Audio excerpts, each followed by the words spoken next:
तो हाय दोस्तों, एक बार फिर आप लोगों का स्वागत है एसएससी माइंडसेट में।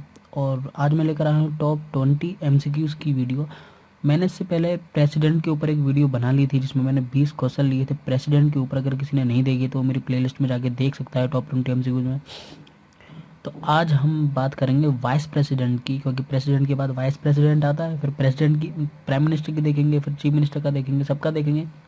पर आज बात करेंगे वाइस प्रेसिडेंट के टॉप 20 ऐसे क्वेश्चंस जो बहुत पूछे जाते हैं एग्ज़ाम में और बहुत ज़रूरी है आपके लिए जानने के लिए, क्योंकि हर एग्ज़ाम में कोई ना कोई क्वेश्चन आता है इनसे रिलेटेड। ठीक है। पर उससे पहले अगर किसी ने सब्सक्राइब नहीं किया तो प्लीज़ सब्सक्राइब कर दीजिए यार। ठीक है, लाल बटन होगा उसको ज़रूर दबा देना, क्योंकि आपके लिए ऐसी वीडियोस में लाता रहूँगा। और पूरा वीडियो देखिएगा, क्योंकि अगर पूरा वीडियो आप देखते हैं तो गारंटी है आपके वाइस प्रेसिडेंट का इस वीडियो में ही कवर हो जाएगा। बहुत सारा पोर्शन, आपको कुछ और जानने की ज़रूरत नहीं पड़ेगी। ठीक है, चलिए शुरू करते हैं। तो अगर हम अब बात करें पहले क्वेश्चन की, तो what rank does the office of vice president have in the country. तो वाइस प्रेसिडेंट की पोस्ट कौन सी नंबर पे आती है, मतलब कौन सी रैंक है उसकी। पहली तो हमारा फर्स्ट जो पर्सन होता है वो प्रेसिडेंट होता है। वाइस प्रेसिडेंट की कौन सी पोस्ट होती है। तो अगर वाइस प्रेसिडेंट की बात करें तो वाइस प्रेसिडेंट हमारा प्रेसिडेंट के बाद ही आता है, उसकी सेकंड रैंक होती है। ठीक है, ओवरऑल इंडिया में किसी भी पोस्ट के ऊपर। ठीक है, नेक्स्ट क्वेश्चन हमारा कि who elects the vice president of India. कौन चुनता है वाइस प्रेसिडेंट को। Elected and nominated members of Lok Sabha and Rajya Sabha, only elected member of Rajya Sabha, और only elected member of Lok Sabha, या elected members of state legislative assembly. तो बात करें तो इसमें elected and nominated members of Lok Sabha and Rajya Sabha ये दोनों आते हैं। ठीक है, सिर्फ लेजिस्लेटिव असेंबली के जो लोग होते हैं ये वो नहीं कर सकते। ठीक है, पर जो प्रेसिडेंट होता है उसमें ये कर सकते हैं। आपको याद रखना है कि प्रेसिडेंट में ये वोट कर सकते हैं, पर वाइस प्रेसिडेंट में ये लोग नहीं करेंगे वोटिंग। ठीक है, ये दोनों में डिफरेंस है वोटिंग में, बाकी सब सेम है एकदम। बस इतना ही अंतर है कि लेजिस्लेटिव असेंबली के लोग वाइस प्रेसिडेंट की वोट इलेक्शन में वोट नहीं कर सकते। ठीक है, अगर थर्ड क्वेश्चन की बात करें तो हमारा थर्ड क्वेश्चन कह रहा है कि who does not participate in the election of vice president of India. तो मैंने आपको अभी थोड़ी देर पहले बताया था कि elected members of state legislative assembly. ठीक है, तो आंसर क्या होगा, डी। तो मतलब ये लोग हैं जो ऐसे हैं, नहीं कर सकते। ओके,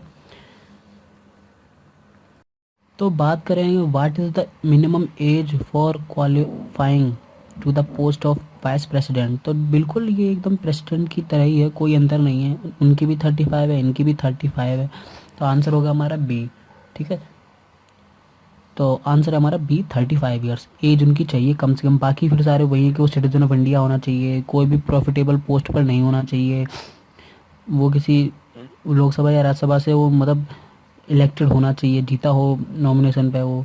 तो ये कुछ ऐसी चीज़ें हैं जो उनकी होनी चाहिए। ठीक है, नेक्स्ट क्वेश्चन है हमारा, a person wanting to contest at the election to the post of the vice president must be qualified for election a member of Rajya Sabha, qualified for election as a member of Lok Sabha, और qualified for election as a member of state legislative। ठीक है, तो मैंने अभी आपको जैसे बताया कि वो क्वालिफाई होना चाहिए इलेक्शन के लिए, किसमें, मेंबर ऑफ राज्यसभा के लिए। अगर राज्यसभा का वो मेंबर बन सकता है तो ही वो, ठीक है, बनेगा वो, मतलब प्रेसिडेंट वाइस प्रेसिडेंट के लिए खड़ा हो सकता है। और स्पीकर कौन होता है राज्यसभा का, ये भी आप सबको पता होगा, वो वाइस प्रेसिडेंट ही होता है। हामिद अंसारी जो हैं सर, वो अभी हमारे स्पीकर हैं और वाइस प्रेसिडेंट भी हैं। ठीक है, तो सेकंड टाइम बने हैं वो। सिक्स क्वेश्चन है हमारा, who was the first vice president of India. ये बहुत ही इजी क्वेश्चन है, पर मैंने फिर भी ले लिया कि कुछ बच्चों को तो नहीं पता होगा। तो प्रेसिडेंट सबको पता है, राजेंद्र प्रसाद है। वाइस प्रेसिडेंट है डॉक्टर एस राधाकृष्णन, सर्वपल्ली राधाकृष्णन, इनका पूरा नाम था सर्वपल्ली राधाकृष्णन, और एस राधाकृष्णन उन्हें शॉर्ट में कहते हैं। ठीक है, नेक्स्ट क्वेश्चन है हमारा, the oath of office of the vice president of India administrated by whom. तो जो वाइस प्रेसिडेंट की जो ओथ होती है, मतलब जो शपथ होती है, वो किसके द्वारा दिलाई जाती है। Chief justice of India, prime minister of India, या फिर प्रेसिडेंट। ठीक है, तो चीफ जस्टिस ऑफ इंडिया के पास तो सिर्फ उनके जो डिस्प्यूट होते हैं उसमें इंटरफेयर करने का लास्ट डिसीजन उनका होता है। प्राइम मिनिस्टर का नहीं होता, क्योंकि वो उससे छोटी पोस्ट पे आता है। और तो इसका आंसर होगा प्रेसिडेंट। ठीक है,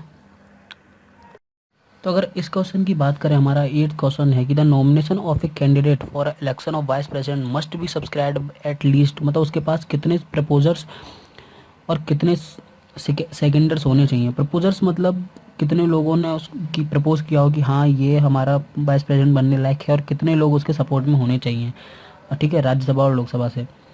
तो उसका आंसर है सी 20, 20 लोग, 20 प्रपोजर होने चाहिए और 20 ही सेकेंडर्स होने चाहिए, ठीक है। ये था हमारा 8th क्वेश्चन। अगर 9th क्वेश्चन की बात करें हमारा, तो 9th क्वेश्चन कह रहा है कि what is true about the removal of vice president of India from the office. इन जो 4 ऑप्शन है, 4 में से क्या सही है रिमूवल ऑफ वाइस प्रेसिडेंट, मतलब वाइस प्रेसिडेंट को हटाने के लिए। The constitution provides rules for the grounds on which vice president can be removed, कि जो हमारा संविधान है वो उसमें प्रोवाइडेड हैं रूल्स कुछ उनको हटाने के लिए। सेकंड कह रहा है the constitution does not provides rules for the grounds on which the vice president can be removed, कि कॉन्स्टिट्यूशन में कोई रूल्स प्रोवाइड नहीं है उनको हटाने के लिए, ठीक है। सिंपल भाषा में ये बता रहा हूँ आपको। और there must be an absolute majority in Lok Sabha, और यहाँ पर एक एब्सोल्यूट मेजोरिटी होनी चाहिए लोकसभा पे, ठीक है, वो ये कह रहे हैं। तो पहली बात तो ये कि ये हो नहीं सकता हमारा, क्योंकि जो स्टार्टिंग होती है उनको हटाने की, वो राज्यसभा ही एक प्रपोजल लाता है, राज्यसभा में ही स्टार्टिंग होती है, इनिशियल जो स्टेज होती है राज्यसभा से होती है। तो लोकसभा में मेजोरिटी से नहीं, मतलब मेजोरिटी राज्यसभा की देखी जाएगी, ओके। तो ये हमारा गलत हो गया। Members of the state legislative assembly also participate in removal, ये तो गलत हो गया, मैंने आपको बता दिया कि इलेक्शन ये नहीं हो सकता। तो इसका जो आंसर है वो ये है, the constitution does not, constitution में ऐसा कोई रूल नहीं है जिसमें ये दे रखा हो कि उनको कैसे हटाया जाए, ठीक है, या कोई भी रूल्स इनमें नहीं है, ठीक है। तो ये भी हमारा नहीं होगा, हमारा क्या होगा बी, कॉन्स्टिट्यूशन में से कोई रूल नहीं है, ओके। और नेक्स्ट क्वेश्चन की हम बात करें, तो हमारा जो 10वां क्वेश्चन है वो क्या कह रहा है, who was the first vice president to die in the office. Office में कौन मरे थे, मोहम्मद हामिद अंसारी, नहीं बिल्कुल नहीं, BS Shekhawat, may be Krishnakant, ये आपको पता होगा, और BD जट्टी, ये मुझे ही बताना पड़ेगा। मोहम्मद अंसारी, हामिद अंसारी नहीं है, BS शेखावत भी नहीं है।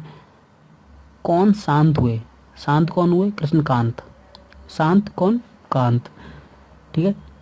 तो इसका आंसर होगा कृष्णकांत सी। तो वाइस प्रेसिडेंट जो ऑफिस में मरे थे, मजाक नहीं उड़ा रहा हूँ, पर एक मैंने आपको रैम बना के दिखाई है कि शांत कौन हुए, कांत हुए, ठीक है। जिससे आपको याद रहे कि कृष्णकांत जो थे वाइस प्रेसिडेंट, वही वाइस प्रेसिडेंट थे जिनकी डेथ हुई थी ऑफिस के वक्त। 2002 में हुई थी उनकी डेथ, जो ये 10वें वाइस प्रेसिडेंट थे इंडिया के। और BD जट्टी नहीं है, ठीक है। तो आंसर क्या है, कृष्णकांत। नेक्स्ट क्वेश्चन हमारा ये कह रहा है कि which article in our constitution leads व deals with the process of election of vice president, किस आर्टिकल में, हमारे संविधान के किस आर्टिकल में इलेक्शन ऑफ वाइस प्रेसिडेंट की बात कही गई है, कौन सा आर्टिकल में प्रोसेस है उसका। आर्टिकल 368, आर्टिकल 66, आर्टिकल 78 या आर्टिकल 258। तो ये आर्टिकल जो है वाइस प्रेसिडेंट के सारे रिलेटेड, वो सब 100 से कम में आते हैं। और बात करें तो जो आर्टिकल हमारा 66, आर्टिकल 66 ऐसा है जिसमें इलेक्शन ऑफ वाइस प्रेसिडेंट की बात कही गई है, ठीक है। बात करें हम 12th क्वेश्चन की, तो 12th क्वेश्चन हमारा कह रहा है कि who has the final word on the disputes regarding the election of vice president of India. तो मैंने आपको थोड़ी देर पहले भी बताया था कि कोई भी डिस्प्यूट आता है इलेक्शन ऑफ वाइस प्रेसिडेंट के बीच में, तो उसका जो लास्ट वर्ड जो कह सकता है वो हमारा सुप्रीम कोर्ट होता है, सारे डिसीजन वो ले सकता है इलेक्शन ऑफ वाइस प्रेसिडेंट के बीच में। अगर कोई प्रॉब्लम आती है, ठीक है, इनवैलिड हो जाता है वो, तो वो सुप्रीम कोर्ट ही फैसला लेता है। नेक्स्ट क्वेश्चन हमारा है who is the ex officio chairman of Rajya Sabha. वो जो मैंने आपको बताया अभी कि जो ex officio of chairman of Rajya Sabha होते हैं वो हमारे कौन होते हैं, हमारे वाइस प्रेसिडेंट। तो आंसर होगा डी, ओके। नेक्स्ट क्वेश्चन है हमारा 14th क्वेश्चन जो हमारा, what is the maximum period of time for which a vice president can act as a president in latter's absence. जब प्रेसिडेंट की पोस्ट खाली हो तो वाइस प्रेसिडेंट मैक्सिमम कितने टाइम के लिए प्रेसिडेंट की तरह एक्ट कर सकते हैं, उनकी पोस्ट की पावर्स उनके पास रहेगी। तो जो मैक्सिमम टाइम होगा वो होगा 6 मंथ। 6 मंथ्स के अंदर अंदर उन्हें प्रेसिडेंट चुनना पड़ेगा, नहीं तो वाइस प्रेसिडेंट का काम वो है वो ख़त्म हो जाएगा, ठीक है। तो ये था हमारा 14 क्वेश्चन। चलिए बात पहुँचती हम 15 क्वेश्चन पे। तो हमारा जो 15 क्वेश्चन क्या कह रहा है, 15 क्वेश्चन कह रहा है what is the salary for the post of vice president. तो पहले तो आप ये जानिए कि जो वाइस प्रेसिडेंट कमाता है वो 1,25,000 कमाता है, पर उसे वाइस प्रेसिडेंट की पोस्ट के लिए कोई सैलरी नहीं मिलती। तो आंसर हमारा सी, ज़ीरो। पर वो कमाता तो 1,25,000 है। तो वो जो 1,25,000 जो उसके पास आ रहे हैं, वो उसे राज्यसभा के जो चेयरमैन के लिए जो आ रहे हैं, एक्स ऑफिसो चेयरमैन होता है वो राज्यसभा, उसकी पोस्ट के लिए उसे सैलरी मिल रही है। वाइस प्रेसिडेंट की पोस्ट के लिए उसे कोई सैलरी नहीं मिल रही। ठीक है, तो ये था आपका आंसर कि ज़ीरो पर मंथ वो ₹0 कमाते हैं वाइस प्रेसिडेंट की पोस्ट के लिए, बट उनकी ओवरऑल सैलरी 1.2 लाख है, 25 लाख। ठीक है, तो ये आपको याद रखना है कि वाइस प्रेसिडेंट की पोस्ट के लिए कोई सैलरी नहीं होती। 16 क्वेश्चन हमारा कह रहा है the vice president shall held office for a term years from the date on which he enters upon his office. तो वाइस प्रेसिडेंट जब इलेक्शन लड़के जीत जाता है और जब वो अपने ऑफिस में एंटर कर दे, जिस दिन वो एंटर कर दे ऑफिस में, जीतने बनी जिस दिन वो एंटर कर दे, उसके कितने टाइम बाद तक वो वाइस प्रेसिडेंट बना रहता है? तो आंसर है 5 साल। 5 साल तक वो बना रहेगा। कब? जब वो एंटर कर देगा, जीतने वाले दिन से नहीं माना जाएगा। जब वो ऑफिस के अंदर एंटर कर देगा, अपनी गद्दी पे बैठ जाएगा, अपनी जो पावर से वो संभाल लेगा, उस दिन से उसकी 5 साल देखे जाएंगे। ठीक है, नेक्स्ट क्वेश्चन है हमारा जो 17 क्वेश्चन है, वो क्या कह रहा है the vice president may resign from his office any time by submitting his resignation to. वो अपना रेजिग्नेशन किसको सबमिट कर सकता है वाइस प्रेसिडेंट अपनी गद्दी छोड़ने के लिए, अपनी पावर छोड़ने के लिए? Prime minister, supreme court of India, deputy speaker of Rajya Sabha या प्रेसिडेंट? तो आंसर आएगा इसका प्रेसिडेंट। प्रेसिडेंट को वो अपनी जो वो है रेजिग्नेशन वो दे सकता है अपने पोस्ट को छोड़ने के लिए। 18 क्वेश्चन हमारा क्या कह रहा है which article of Indian constitution provides the oath of affirmation for the office of vice president. हमारे इंडियन कॉन्स्टिट्यूशन के संविधान के किस आर्टिकल में प्रेसिडेंट, वाइस प्रेसिडेंट जो हमारा उपराष्ट्रपति, उनकी जो शपथ है वो दे रखी है? तो वो हमारा कौन सा आता है? Article 68, article 69, article 70, article 67।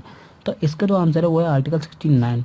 Article 69 में शपथ के बारे में दे रखा है। ठीक है, तो हमारे अभी ये 2 लास्ट क्वेश्चन हैं इस वीडियो के, 19 और 20। तो ये क्या कहना है? The office of vice president was adopted from the constitution of which country. किस कंट्री के संविधान से उपराष्ट्रपति की जो पोस्ट है वो ली गई है? ब्रिटेन, कनाडा, यूनाइटेड स्टेट्स या ऑस्ट्रेलिया? तो जो राष्ट्रपति है वो भी हमारा यूएसए से आया है, यूनाइटेड स्टेट्स से आया है, तो वाइस प्रेसिडेंट भी हमारा यूनाइटेड स्टेट्स से ही आएगा। ठीक है, और नेक्स्ट क्वेश्चन हमारा which article says about term of office vice president. ठीक है, तो जो ऑफिस टर्म है वो आर्टिकल के किस, वो संविधान के किस आर्टिकल में लिखा हुआ है? तो आर्टिकल 66, आर्टिकल 67, आर्टिकल 65 या आर्टिकल 69? तो ये हमारा दे रखा है आर्टिकल 67। तो आर्टिकल 66 किसके लिए हमारा? आर्टिकल 66 है हमारा इलेक्शंस के लिए। आर्टिकल 69 किसके लिए हमारा? आर्टिकल 69 है ओथ, शपथ के लिए। आर्टिकल 67 किस लिए हमारा? ऑफिस टर्म के लिए। ठीक है, तो 60-70 के आसपास ही घूमते रहते हैं वाइस प्रेसिडेंट के जितने भी आर्टिकल्स हैं रिलेटेड। ठीक है, तो ये 20 क्वेश्चन थे हमारे रिलेटेड। आई होप कि आपको ये पसंद आया होगा। अगर पसंद आया है तो प्लीज़ लाइक करें। ठीक है, सब्सक्राइब करें, शेयर करें। ठीक है, और कोई प्रॉब्लम आएगी तो आप कमेंट करें।